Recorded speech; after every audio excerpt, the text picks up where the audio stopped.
እንዴት ናችሁ? ሰላም የቻናሌ ቤተሰቦች፣ ዛሬ በሌላ ቪዲዮ ተገናኝተናል። በዚህ ቪዲዮ የምናየው የሁለተኛ ዓመት የህግ ተማሪዎች በመጀመሪያ ሴሚስተር ከምትወስዷቸው ኮርሶች መካከል አንዱ የሆነውን ሎው ፐርሰን ኮርስ ይዤላችሁ ቀርቤያለሁ። ቪዲዮውን ከመጀመራችሁ በፊት ቻናሉን ሰብስክራይብ፣ ላይክ፣ ሼር በማድረግ ተደራሽነቱን እንዲያሰፉልን በአክብሮት እጠይቃለሁ። እንዲሁም የተለያዩ ጥያቄዎችን፣ ኬዞችን ይህንን ቪዲዮ ለመስራት የምጠቀምባቸው ማቴሪያሎች ማግኘት ከፈለጋችሁ ኮሜንት ሴክሽን ላይ የቴሌግራም ቻናል ሊንክ አስቀምጬላችኋለሁ። ጆይን በማድረግ የተለያዩ ጥያቄዎችን ማግኘት ትችላላችሁ። እንዲሁም ሀሳብ አስተያየታችሁንም ጥያቄዎቻችሁንም በዛ ላይ መግለጽ ሪያክት ማድረግ ትችላላችሁ እላለሁኝ። እና በዚህ ቪዲዮ የሎው ፐርሰን ቻፕተር 1 የተወሰነውን ፓርት አብረን የምናይ ይሆናል። በቀጥታ ወደ ቪዲዮ።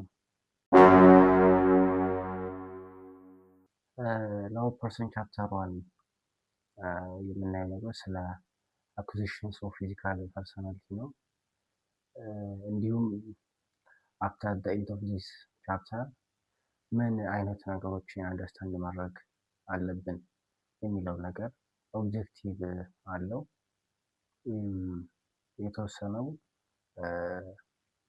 at the end of this chapter you are expected to able to now contrast physical and logical person የሚባሉትን ኮንትራስት ማድረግ እንዲሁም ስለ ፐርሰን አሁን የምናይ ይሆናል እና አንሽንት ሜዲቫል ኤንድ ሪሰንት ዩዜጅ ኦፍ ዘ ተርም ፐርሰን እንዴት ነው የሚለውን ነገር ኢቮሉሽኑ ፐርሰን እንዴት ነው የሚለውን እናያለን። እሱም ማወቅ ይኖርባችኋል። ሌላ ዘ ተርም ሂውማን ቢንግ ኤንድ ፐርሰንስ ያላቸው ዲፈረንስ ምንድን ነው? አንድ አይነት ናቸው ወይስ አይደሉም የሚለውን ነገር እናያለን። ዲፋይን ኤንድ ኢሉስትሬት ሳብጀክት ኦፍ ላው ኤንድ ኦብጀክት ኦፍ ላው የሚባሉትን ነገሮች ዲፋይን እናደርጋለን፣ ኢሉስትሬት እናደርጋለን። ኤክስፕሌን ዘ ቢጊኒንግ ኦፍ ፊዚካል ፐርሰናሊቲ። ይህ ስለ ፐርሰን ካየን በኋላ እንዴት ነው ፊዚካል ፐርሰናሊቲ ቢግን የሚያደርገው? ከላይ ቶፒኩን እንዳየነው አኩዚሽንስ ኦፍ ፊዚካል ፐርሰናሊቲ እና እሱን የምናይ ይሆናል። ዲፋይን ባውንደሪስ፣ ኮንሰፕሽን፣ ቫያቢሊቲ እዚህ ውስጥ ላይ ዲቴይል ስንገባ የምናያቸው ኮንሰፕቶች ይሆናሉ እና ፐርሰን the word person ከሚለው ስንጀምር the word person traces its root from Latin persona which is an ancient usage of theater means the mask which covers figure of the actor። እንግዲህ ወርድ የወርዱን ፐርሰን አመጣጥ ስናይ ከላቲን ወርድ ፐርሶና ከሚለው የመጣ ሲሆን ይህም ማለት ቲያትር ላይ አክተሮች፣ ተዋናዮች የተለያዩ ማስክን እየለበሱ የተለያዩ ሮሎችን ይጫወቱ ነበር እና ከዛ ጋር በተያያዘ የመጣ ነው ማለት ነው። እንግዲህ ፐርሰን under the early legal system human being who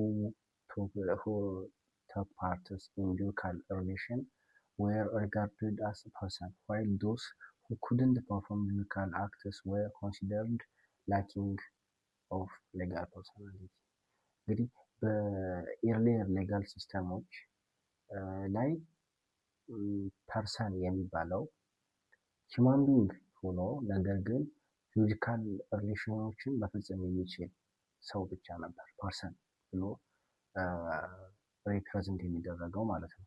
ነገር ግን ምንም እንኳን ሂውማን ቢንግ ቢሆን those who couldn't perform legal acts when not considered that legal person or legal personality እንዳላቸው ኮንሲደር አይደረግም ነበር ማለት ነው። ያ ማለት ለምሳሌ እስሌቦች፣ ሴቶች ፐርሰን እንዳልሆኑ ነው የሚቆጠረው አንደር ኢርላንድ ሌጋል ሲስተም ማለት ነው። ፎር ዘ ፈርስት ታይም ኢን ዘ ሚድል ኤጅ ስኮላስቲክ ፊሎሶፎች ነበሩ ፎር ዘ ፈርስት ታይም ለኦል ሜታፊዚካል ኢምፕሊኬሽን ዘ ወርድ ፐርሰንን ዩዝ ያደረጉት ማለት ነው። ኢትስ ቬሪ ፕሮባብሊ ስኮላስቲክ ፊሎሶፊ ኦፍ ሚድል ኤጅ ዌር ዘ ፈርስት uses of the word persona with all its metaphysical implication to designate the legal entity እነሱ ነበሩ። at the present time ስናይ ግን the application of the term person has gone beyond the sphere of legal entity under the municipal law. It's also applied to the entities that have international legal personality. ነገር ግን in the current legal system person ብለን ዲፋይን የምናደርጋቸው ነገሮች not only human beings ሌሎች ኢንተርናሽናል ሌጋል ፐርሰናሊቲ የተሰጣቸውንም ያካትታሉ ከሰው ልጆችም ተጨማሪ ማለት ነው። ወደ ታች በዲቴል እንደምናየው ሆኖ ለምሳሌ የመንግስት ተቋማት፣ የንግድ ድርጅቶች፣ ዩኒቨርሲቲዎች እነሱንም ያካትታል ፐርሰን ማለት ነው ህጋዊ ሰውነት የተሰጣቸው። ሶ ኢቮሉሽኑን ስናይ አት ኢርሊየር ታይም ኢርሊየር ሌጋል ሲስተም ላይ ሂውማን ቢንጎችን ለሁለት ከፍለው ፐርሰን እንደሚሉ ዶሱ አክት ጁሪካል አክት ፐርሰን ናቸው። ነገር ግን ጁሪካል አክትን ፐርፎርም የሚያደርጉ ፐርሰን አይደሉም እያለ ሚድል ኤጅ ላይ ፎር ኦል ሂውማን ቢንግ ፐርሰን ናቸው የሚል አይዲያ እንደመጣ ፎር ዘ ፕሬዘንት ታይም ደግሞ ከሂውማን ቢንግም አልፎ ኢንተርናሽናል ሌጋል ፐርሰናሊቲ የተሰጣቸውንም የሚያካትት ነው የሚለውን እንይዛለን ማለት ነው። then the word human being and person እንዴት ነው የሚለውን እናያለን። the word human being and person are not interchangeable። እንግዲህ ብዙዎቻችን human being and personን interchangeable እንጠቀማለን ተመሳሳይ ሚኒንግ እንዳላቸው አድርገን እንጠቀማለን። ነገር ግን ያ ትክክል አይደለም ይለናል ላው ፐርሰን። all human beings in the modern legal system are person። እንግዲህ ከላይ እንዳየነው በሞደርን ሌጋል ሲስተም ላይ ሁሉም ሂውማን ቢንጎች ሁሉም የሰው ልጆች ምንድናቸው? ፐርሰን ናቸው። and take parts legal relationship as the subject of right and duty ሌጋል ሪሌሽንሺፕ ፐርፎርም ያደርጋሉ ቴክ ፓርት ያደርጋሉ as the subject of right and duty በመሆን ማለት ነው። ይህም እንግዲህ unlikely ancient Roman law there are no distinction among human beings with regard to legal personality። እንግዲህ ከላይ እንዳየነው ከአንሸንት ሮማን ላው ሲስተም በተለየ መልኩ በሂውማን ቢንጎች መካከል የሌጋል ፐርሰናሊቲ ዲስቲንክሽን የለም ነበር። ሁሉም ሂውማን ቢንጎች ሌጋል ፐርሰናሊቲ ተሰጥቷቸዋል ማለት ነው እንደ ሞደርን ስናይ። ነገር ግን entities other than human being also take part in legal defined relationship as the holder of right and bearer of obligation ማለት ነው። ነገር ግን ከሂውማን ቢንጎችን በተለየ ሌጋሊ ሌጋል ፐርሰናሊቲ የተሰጣቸው ኢንቲቲዎች አሉ ማለት ነው። ራይት የተሰጣቸው ኤንድ ኦብሊጌሽንን የሚሸከሙ ማለት ነው። ሶ ሀሳቡ ምንድን ነው? ሂውማን ቢንግ ስንል ሪፈር የሚያደርገው እኛን የሰው ልጆችን ብቻ ነው፣ እኛን የሰው ልጆችን። ነገር ግን ፐርሰን ስንል ፐርሰን ሪፈር የሚያደርገው እኛን የሰው ልጆችን አዲሽናሊ ዶስ ኢንቲቲ ሌጋል ፐርሰናሊቲ የተሰጣቸው ማለት ነው። ዩኒቨርሲቲዎች፣ የመንግስት ተቋሞች፣ እነዚህ ባንኮች ሊሆኑ ይችላሉ፣ ሌሎች መብትና ግዴታ ያላቸው ማለት ነው። ሶ ኢንተርቼንጅብሊ መጠቀም ትክክል አይደለም ይለናል። Unfortunately, however, the same term is used in Ethiopia, for example, ሰዎች in Amharic for two different references that is refer to human being as a creature and to human and legal entities as the subject of law. ሶ ሰዎች ስንልም አማርኛውን ወርድ ስንጠቀም ለእኛ ለሰው ልጆች ብቻ ሳይሆን ይሄ ህጋዊ ሰውነት ለተሰጣቸውም አብሮ የሚገልጽ ነው። ሶ ዲስ ኢዝ አምቢጊየስ በት ይሄ ኮንፊውዥን ቢኖርም ሰዎች ማለት እነሱንም የሚያካትት ነው የሚለውን መያዝ ይኖርብናል ማለት ነው። ኢን ፖፑላር ፓርላንስ ፐርሰን ዲኖትድ ፊዚካል ኦር ናቹራል ፐርሰን። እንግዲህ ከላይ እንዳየነው አብዛኛውን ጊዜ ፐርሰን ሲባል እኛ ፊዚካል ፐርሰኖች ወይም ደግሞ ናቹራል ፐርሰኖችን ነው ሪፈር ያደርጋል የሚያደርገው። ነገር ግን ዴይ ቱ ዴይ ሶሻል ኢንተራክሽን ኢንቲቲ አዘር ዛን ናቹራል ፐርሰን ኢንተራክት አመንግ themselves or with natural persons. Thus the term person refers to both human being and physical entities. ሶ ምንድነው ፖይንቱ እዚህ ጋር ፐርሰን፣ ስለዚህ ሁለት አይነት ፐርሰን አለ። አንደኛ ፊዚካል ፐርሰን፣ ሁለተኛ ጁሪዲካል ፐርሰን ወይም ደግሞ አርቲፊሻል ፐርሰን የምንለው። እነዚህ አርቲፊሻል ፐርሰኖች ደግሞ ጁሪዲካል አክትን ኢንተራክት ያደርጋሉ፣ ፐርፎርም ያደርጋሉ አመንግ themselves ወይም ደግሞ ከናቹራል ፐርሰኖች ጋር ኢንተራክት ያደርጋሉ፣ ፐርፎርም ያደርጋሉ ማለት ነው። እና አርቲክል እንግዲህ ሎው ፐርሰን ላይ ሲቪል ኮዱን ነው የምንማረው። ሲቪል ኮዱን እንጀምራለን በሚቀጥለው ቪዲዮ። እዚህ ጋር ያው ኢንትሮዳክተሪ ነገር ነው እያየን ያለነው። ሶ በሲቪል ኮዱ አርቲክል 1 እስከ 393 ድረስ ያለው ዲል የሚያደርገው ስለ ፊዚካል ፐርሰን ነው።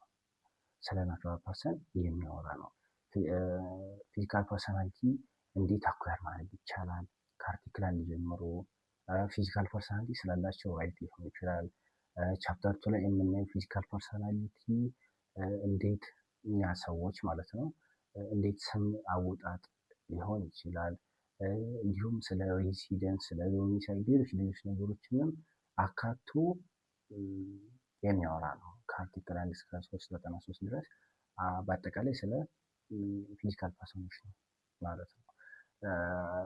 ከ394 ኤንድ ዘ ፎሎዊንግ ያሉት ደግሞ ስለ ኢንቲቲ አደር ዛን ናቹራል ፐርሰንስ ያሉትን የሚያወራ ነው። ሌጋል ፐርሰናሊቲ ባይ በቨርቹ ብለው የተሰጣቸው በህግ ህጋዊ ሰውነት የተሰጣቸው፣ ለምሳሌ ስቴት ህጋዊ ሰውነት እንደተሰጣት ከ394 ጀምራችሁ ብታዩት የተለያዩ ተቋማቶች ቤተክርስቲያን ፎር ኤግዛምፕል ሌጋል ፐርሰናሊቲ እንዳላት የሚገልጽ እንዲሁም ስለነሱ መብትና አንዳንድ ግዴታዎችን የሚያወራበት ፓርት ነው ከ394 ጀምሮ ያለው ማለት ነው። እንግዲህ ሌጋል ፐርሰን የምንላቸው ስቴት፣ ትሬድ ዩኒየን፣ ፓርትነርሺፕ ካምፓኒዎችን እነዚህም በሙሉ ያካትታል ማለት ነው። ጁሪዲካል ፐርሰን እንግዲህ መቼ ነው ስታብሊሽ የሚያደርገው መቼ ነው ፐርፎርም የሚሆነው በህግ ተሰጣቸው ስንል አንድ ዩኒቨርሲቲ ለምሳሌ ወይም አንድ የንግድ ተቋም ሌጋል ፐርሰናሊቲ አለው የምንለው ከመቼ እስከ መቼ ነው ስንል ሌጋል ፐርሰናሊቲው ስታብሊሽ የሚሆነው አኩዜት የሚያደርገው ፍሮም ዘ ታይም ኦፍ ኤስታብሊሽመንት ስታብሊሽ ከተደረገበት ጊዜ ጀምሮ ዲዞልቭ ኦፍ ሊኩዴት እስከሚሆንበት ታይም ድረስ ባለው ጊዜ ነው ሌጋል ፐርሰናሊቲ ያለው። ስታብሊሽ ሳይደረግ ሌጋል ፐርሰናሊቲ ሊኖረው አይችልም። ዲዞልቭ ወይም ደግሞ ሊኩዴት ከተደረገ በኋላ ደግሞ ሌጋል ፐርሰናሊቲው ያልቃል ማለት ነው። ወይም ካምቱ ፊዚካል ፐርሰናሊቲ ግን ፊዚካል ፐርሰናሊቲ መቼ ነው አኳየር የሚደረገው? ፊዚካል ፐርሰናሊቲ ኢንድ የሚያደርገው ሴት ላይ ነው የሚለውን በቀጣይ ቪዲዮዎች በደንብ የምናየው ይሆናል ማለት ነው።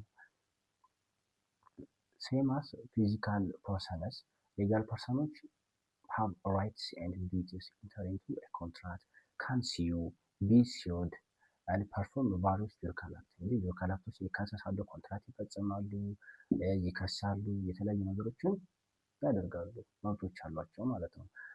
ነገር ግን ይህ ማለት there are rights of personality that cannot be exercised by juridical persons such as the right of vote።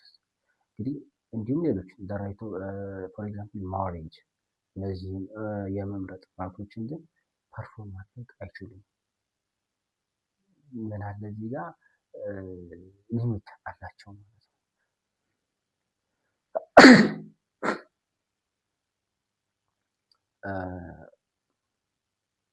ሶ ጁሪዲካል ፐርሰኖች ራይት ኤንድ ዲዩቲ ቢኖራቸውም ነገር ግን ዊዝን ዘ ሊሚት ኦፍ ዘ ላው ማለት ነው።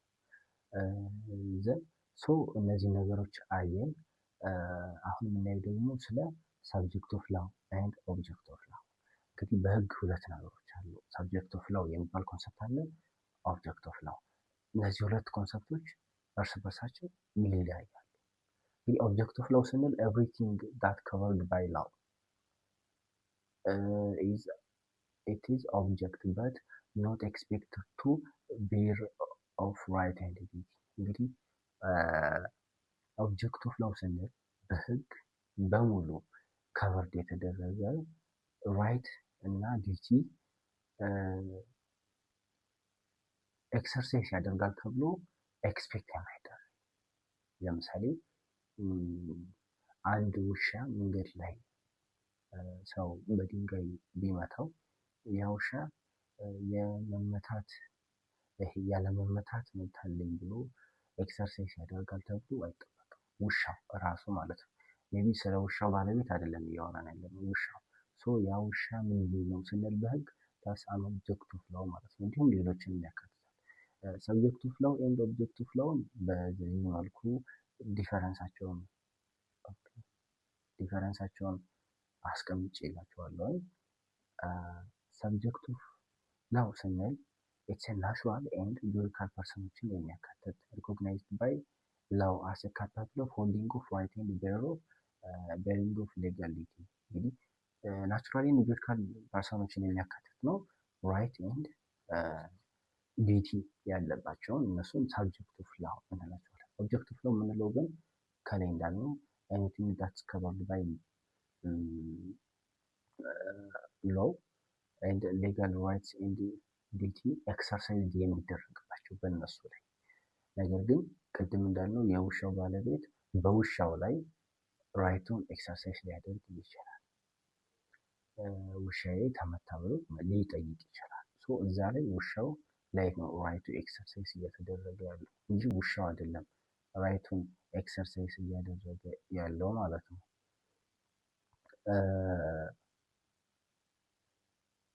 ሌላው ደግሞ ሰብጀክት ኦፍ ላው የምንለው ኢትስ ዘ ሆልደር ኦፍ ራይት ኤንድ ቤረር ኦፍ አን ኦብሊጌሽን ነው። ኤንድ ኦብጀክት ኦፍ ላው የምንለው ኢትስ አ ሰብጀክት ማተር ኦፍ ሌጋል ራይት ኤንድ ኦብሊጌሽን ነው። Subject of law has legal personality and an object of law does not have legal personality. Example subject of law የምንላቸው human beings፣ ካምፓኒዎች፣ ገቨርንመንት ኢንስቲትዩሽን፣ አሶሲዬሽኖችን ያካትታል። ኦብጀክት ኦፍ ላው የምንለው ላንድ፣ ሃውስ፣ ቫይክል፣ ማኒ፣ አኒማል፣ ቡክስ እና ፕሮፐርቲዎችን የሚያካትት ነው። ለምሳሌ መኪና ላይ ግጭት ቢከሰት መኪናው ሳይሆን የዛ መኪና ባለቤት ይሁን ነው ያን ራይት ኤክሰርሳይዝ የሚያደርገው። ሰው የመኪናው ባለቤት አሰ ሰብጀክት ኦፍ ላው ባይክሉ መኪናው ደግሞ እንደ ኦብጀክት ኦፍ ላው ብለን መግለጽ እንችላለን ማለት ነው። የዛሬው ክላሳችን እዚህ ላይ ያቆማል። ቀጣይ ኮመንስመንት ኦፍ ፊዚካል ፐርሰናሊቲ የሚለውን እናያለን። ለማለት ፊዚካል ፐርሰናሊቲ የሚጀምረው ከየት ነው፣ እንዴት ነው ፊዚካል ፐርሰናሊቲ አኳየር የሚደረገው የሚለው ነገር ከሲቪል ኮዱ አርቲክል 1 የምንጀምረው እዚህ ጋር ነው። ይህን ፓርት ቀጣይ በደንብ የምናይ ይሆናል። ቻናሉን ሰብስክራይብ፣ ላይክ፣ ቪዲዮውን ሼር ማድረግ እንዳይረሱ። አመሰግናለሁ። Bye bye.